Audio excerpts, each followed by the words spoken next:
পিটিকা বুলি ক'লে আমাৰ সকলোৰে জিভা পানী পৰে নহয়নে, যিহৰে পিটিকা নহওক কিয়।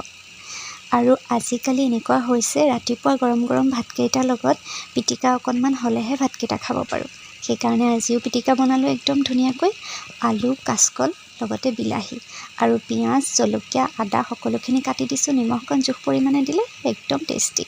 আৰু খাই বৈ ল'লোঁ, এয়া যাবলৈ ওলাইছোঁ অকণমান। বাহিৰত কাম আছে। আজি যিহেতু দেওবাৰ হ'লেও কেতিয়াবা আকৌ অকণমান কাম থাকে বাৰু। সেইকাৰণে বিশেষ কামত অকণমান বাহিৰত ওলাই যাবলৈ লৈছোঁ। ওলাই গৈ ৰেডি হৈছোঁ যদিও আজি আকৌ বতৰটো বেয়া, বৰষুণ পৰি আছে। তাৰপিছতে কাম থাকিলেতো যাবই লাগিব। গৈ মেলি আহিলোঁ। এতিয়া আকৌ এয়া ৰাতিৰ সাজ ৰান্ধিবলৈ লৈছোঁ।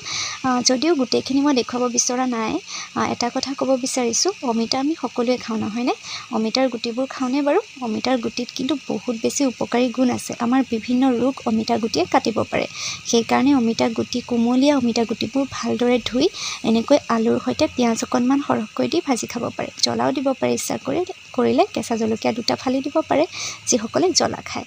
আৰু এনেকৈ ভাজি খালে অকণমান তিতিকি লাগিব, কিন্তু খাবলৈ বৰ ধুনীয়া সোৱাদ হয়। আৰু যিবোৰ গুটি বুঢ়া হয় সেইবোৰ শুকুৱাই থৈ গুড়ি কৰিও আমি পানীৰ সৈতে মিক্স কৰি খাব পাৰোঁ।